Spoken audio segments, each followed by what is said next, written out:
உலக தமிழ் மக்கள் அனைவருக்கும் இனிமையான வணக்கம். நான் கார்த்திக் பேசிட்டு இருக்கேன். இந்த வீடியோவில் நம்ம என்ன அதிகாரம் பார்க்க போறோம் அப்படின்னு பார்த்தீங்கன்னா, ஒழுக்கமுடைமை. பொறையுடைமை பார்த்துட்டோம், அன்புடைமை பார்த்துட்டோம், அதுக்கப்புறம் ஒழுக்கமுடைமை. ஸோ ஒழுக்கம் நல்லா தெரியும். ஒழுக்கம் விழுப்பம் தரலான், ஒழுக்கம் உயிரிடம் ஓம்பப்படும். ஒழுக்கம் தான் சிறப்பை தரும். ஒழுக்கம் விழுப்பம் தரலாம். விழுப்பம்ங்கிறது சிறப்பு. ஒழுக்கம் விழுப்பம் தரலாம், ஒழுக்கம் உயிரிடம் ஓம்பப்படும். ஒழுக்கம் உயிரை விட மேலானதாக நம்ம காக்க வேண்டும். ஓகேவா? இந்த திருக்குறள் எல்லாருக்குமே தெரியும். பரிந்தோம்பி காக்க ஒழுக்கம், தெரிந்தோம்பி தேரினும் அத்தே துணை. தம்பி, நீ எங்கிட்டு போய் தேடி பார்த்தாலும் ஒழுக்கத்தை விட வேற சிறந்த இங்க துணை வேற எதுவுமே கிடையாதுங்கிறார். தேரினும் தேடி பார்த்தாலும் அக்தே துணை. இந்த இடத்துல அக்தேங்கிறது ஒழுக்கம்தான் துணை. தேரினும் தேடி பார்த்தாலும் பரிந்தோம்பி காக்க ஒழுக்கம், நீ அதை காத்துத்தான் ஆகணும். பரிந்தோம்பி காக்க ஒழுக்கம், பரிந்துனா விரும்பி. அப்ப எந்தெந்த வழிகளில் ஆராய்ந்து பார்த்தாலும் வாழ்க்கையில் ஒழுக்கமே சிறந்த துணை. அதனால் எத்தனதை துன்பத்தை ஏற்றாவது ஒழுக்கத்தை நம்ம பேணி காக்கணும்னு சொல்றாரு. பரிந்துனா விரும்பி, தேரினா ஆராய்ந்து பார்த்தாலும். அதான் ஓகேவா? பரிந்தோம்பி காக்க வேண்டும். பரிந்தோம்பினா விரும்பி காக்க வேண்டும். எதை? ஒழுக்கத்தை. விரும்பி ஒழுக்கத்தை ஃபாலோ பண்ணணும்.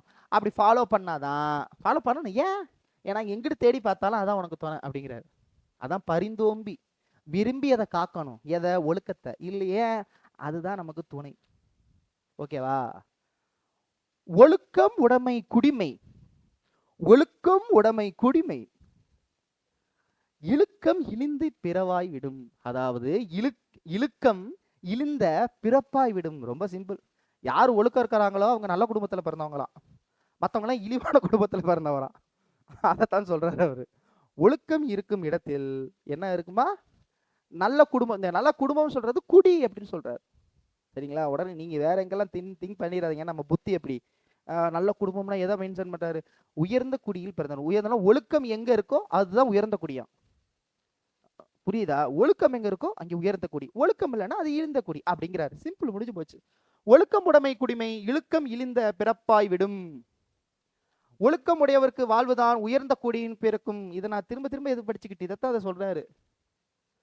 ஒழுக்கம் உடையவராய் வாழ்வதுதான் உயர்ந்த குடி பிறப்புக்கு எடுத்துக்காட்டாகும். ஒழுக்கம் தவறுவர்களுக்கு யாராக இருந்தாலும் அவர்கள் இழிந்த குடியில் பிறந்தவர்களாக கருதப்படும். குடிமை அப்படிங்கிறது உயர்குடி, இழுக்கங்கிறது ஒழுக்கம் இல்லாதவர். சொல்ற பாயிண்ட் புரியுதானே? கிளியர் தானே? எஸ். மரப்பினும் மோத்து கொழலாகும். மரப்பினும் மோத்து கொழலாகும் பார்ப்பான் பிறப்பொழுக்கும் குன்ற கெடும். பிறப்பொழுக்குன்ற கெடும். ரொம்ப சிம்பிள். மரப்பினும் மறந்து போனா கூட, மரப்பினும் மோத்து கொழலாம், படிச்சுக்கலாம். மறந்து போனா கூட படிச்சுக்கலாங்க. ஆனா ஒழுக்கம் போயிருச்சு, முடிஞ்சு போச்சு. ஸோ மரப்பினும் மோத்து கொழலாகும் பார்ப்பன் பிறப்பொழுக்கும் குன்ற கெடும். ஒழுக்கம் போயிருச்சுன்னா நம்முடைய பிறப்பே கெட்டு போகும். ஒருவன் கற்றதை மறந்து விட்டால் கூட மீண்டும் படித்து முடியும். ஆனால் ஒழுக்கத்தில் இருந்தவன் தவறி விட்டால் அவனுடைய குடிப்பிறப்பும் சிறப்பாக அலைந்துவிடும். மர்கையா. ஓகேவா? அழுக்கார் உடையான் கண் ஆக்கம். ஆக்கம்னா செல்வம். சரிங்களா? அழுக்கார்னா இந்த இடத்துல அழுக்காருடைய கண்ணா பொறாமை. இந்த இடத்துல அழுக்கா இருக்கிறது யார சொல்றாருன்னா பொறாமை. பொறாமை இருக்கிறவங்கள்ட்ட செல்வம் இருக்காதான். திருவள்ளுவர் சொல்றாருங்க. உடனே என்னை எதுவும் கேட்கக்கூடாது. பொறாமை எந்த இடத்துல இருக்கோ அந்த இடத்துல செல்வம் நிலை பெற்று இருக்காது.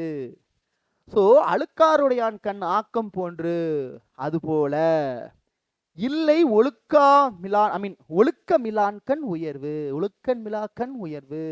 பொறாமை உள்ளவனுக்கு செல்வம் இல்லை என்பது போல ஒழுக்கம் இல்லாதவனுக்கு உயர்குலம் என்பது இல்லை. உயர்குலம்னே எனக்கு கிடையாது. அழுக்காருனா பொறாமை, ஆக்கம்னா செல்வம். அதுபோன்று இல்லை ஒழுக்கமில்லான் கண் உயர்வு. அவனுக்கு உயர்வே கிடையாது தம்பி. ஒழுக்கம் இல்லாதவனுக்கு வராது அது அப்படிங்கிறாரு. யாரு? திருவள்ளுவர். அப்பப்ப அதை சொல்லிடணும். ஒழுக்கத்தின் ஓழ்கார் உறவோர் இழுக்கத்தின் ஏதம் படாப கரிந்து. அப்படின்னா என்ன அர்த்தம்னா, ஒழுக்கம் இழந்தால், ஒழுக்கத்தை இழந்துட்டோம்னா தன்னுக்கு குலத்தாழ்வு உண்டாகும் என அறியும் மன உரிமை கொண்டவன். ஒழுக்கம் இல்லைன்னா நம்மளுடைய ஃபுல்லா நம்ம இந்த குலத்தாழ்வுனா நமக்கு கெட்ட பேர் வந்துடும், ஒழுக்கம் இல்லைன்னா கெட்ட பேர் வந்துடும். அதனால அதுக்காக பயந்து மன உரிமையுடைய பெரியோர் கடினமே என்றாலும் கஷ்டமா இருந்தாலும் ஒழுக்கத்திலேயே இருப்பர். ஸோ இந்த ஓல்கார் அப்படிங்கிறது விலக மாட்டார். ஸோ இந்த ஒல்காருங்கிறது விலக மாட்டார். ஸோ உறவோருங்கிறது மன வலிமையுடையோர், ஏதுங்கிறது குற்றம். இப்ப இங்க வாங்க, ஒழுக்கத்தால் ஒல்கார் விலக மாட்டார், ஒழுக்கத்திலிருந்து விலக மாட்டார். இப்ப பொருள் புரியுதா? ஒழுக்கத்தில் இருந்து விலக மாட்டார் யாரு? மன வலிமையுடையோர். எப்படி இருந்தாலும் இழுக்கத்தில், கஷ்டத்துல குற்றம் வந்துவிடும் எனக்கு அறிந்து, ஐயோ ஏதாவது குற்றம் வந்து போயிரும்டா. ஏதம்னா குற்றம், நம்ம மேல ஒரு குற்றம் வந்துடக்கூடாது, துன்பப்பட்டாலும் பரவாயில்ல. மன வலிமையுடைய என்னது கடைபிடிப்பார், எதை? ஒழுக்கத்தை. முடிஞ்சு போச்சு. சொல்ற பாயிண்ட் புரியுதா? கிளியரு? புரியுதானே? எஸ். அடுத்து, ஒழுக்கத்தின் எய்துபர் மேன்மை, இழுக்கத்தின் எய்துபர் எய்தாப்பழி. எய்தாப்பழி, இந்த எய்துவர் எய்தாப்பழி அடைவர். ஒழுக்கத்தினால் உயர்வை அடைவர். ஒழுக்கத்தினால உயர்வை அடையலாம், ஒழுக்கம் இல்லைன்னா உயர்வை அடைய முடியாது. ஒழுக்கத்தின் எய்துவார் மேன்மை, ஒழுக்கத்தினால எய்துவார் அடைவார் எது? மேன்மை. இழுக்கத்தினால எய்துவர் எய்தாப்பழி, நம்மளுக்கு பழி சுமை தான் வந்து சேரும். புரியுதா? அவ்வளவுதான். நன்றிக்கு வித்தாகும் நல்லொழுக்கம், வித்துனா விதை. நன்றிக்கு வித்தாகும் நல்லொழுக்கம் தீயொழுக்கும் என்றும் இடும்பை தரும். இதுக்கு சொற்பொருளே தேவையில்ல. நன்றிக்கு வித்தாகும், நன்றிக்கு வித்தாகும், ஒழுக்கத்தினால நன்றிக்கு வித்து ஒழுக்கம்தான். சரிங்களா? தீயொழுக்கம் எதுக்கு?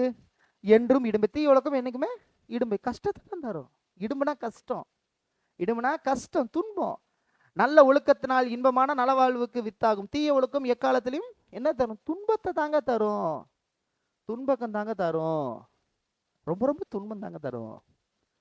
ஒழுக்கம் உடையவருக்கு ஒல்லாவே, ஒல்லாவே, ஒழுக்கம் உடையவருக்கு ஒல்லாவே தீய வழுக்கையும் வாயார் சொல்லல், வாயார் சொல்லல்.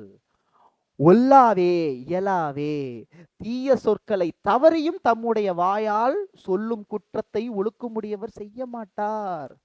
ஒழுக்கமுடையவருக்கு, ஒழுக்கம் இருக்கிறவங்களுக்கு ஒல்லாகவே, ஒல்லாகவேனா திரும்ப சொல்றேன், இயலாகவே.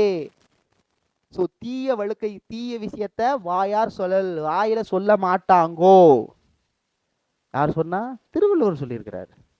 ஓகேவா? இது ரொம்ப ஈஸி. ஒழுக்கமா இருக்கு. உலகத்தோட ஒட்டி யார் வாழ்றாங்களோ அவங்கள பத்தி பேசியிருப்பாங்க. உலகத்தோடு ஒட்ட ஒழுகை பலகற்றும் கல்லார் அறிவிலாதார். இதுல கல்லார் அறிவிலாதார் இன்னொரு திருக்குறள் நான் பார்த்து, எந்த அதிகாரம் தெரியல. ஒரு இடத்துல வந்து பேச வேண்டிய இடத்துல பேசலைன்னா நீ படிச்சு வேஸ்ட். நீ அறிவா இருந்தாலும் பேச வேண்டிய இடத்துல பேசணும், பேசக்கூடாது பேசக்கூடாது. திருவள்ளுவர் அப்பவே சொல்லியிருக்கிறாரு. அப்ப எந்த இடத்துல உன் வாயை திறக்கணுமோ அந்த இடத்துல வாயை திறக்கணும், எந்த இடத்துல வாயை திறக்க வேணாமோ அந்த இடத்துல வாயை திறக்கக்கூடாது. நீ வாயை திறக்க வேண்டிய இடத்துல உன்னால பேச முடியலைன்னா நீ படிச்சது வேஸ்ட்டு. இப்போ நாலேஜ் வச்சுக்கிட்டு நான் பேச மாட்டேன் பேச மாட்டேன் பேச மாட்டேன்னா அது படிச்சு வேஸ்ட்டு. ஏன் அதை சொல்றேன்னா, அதை இங்க கம்பேர் பண்றாரு. கற்றாலும் நீ அறிவிலி தாண்டா, நீ கத்துக்கிட்டாலும் முட்டாள் தாண்டா. எப்பன்னுக்கிறாருன்னா, உலகத்தோடு ஒட்ட ஒழுகல். இந்த உலகத்தோடு வாழ தெரியாதவன் கத்தும் அவன் அறிவற்றவன் அப்படிங்கிறாரு. உலகத்தோடு பொருந்தி ஒழுகல் தன்மையை அறியாதவர் பல நூல்களை கற்றறிந்தாரும் அறிவில்லாதவர்கள் என்றே கருதப்படுவர். ஒட்ட பொருந்த, ஒழுகல்னா நடத்தல் அல்லது வாழ்தல். உலகத்தோடு ஒட்ட ஒழுகல் வாழ வேண்டும், உலகத்தோடு ஒட்ட உலகத்தோடு ஒத்து வாழ வேண்டும். இல்லைனா பலகற்றும் என்னது? கல்லார் அறிவிலாதார். கத்தாலும் நீ படிக்காதவன் என்றுதான் அர்த்தம். நன்றி, மீண்டும் சந்திக்கலாம். ஆக மொத்தம் ஒழுக்கமுடைமை முடிச்சாச்சு, பொறையுடைமை முடிச்சாச்சு, அன்புடைமை முடிச்சாச்சு. அடுத்து என்ன உடைமைன்னு சந்திக்கும் வரை உங்களிடமிருந்து விடைபெறுவது உங்கள் அன்பு சகோதரன் கார்த்திக். நன்றி, வணக்கம்.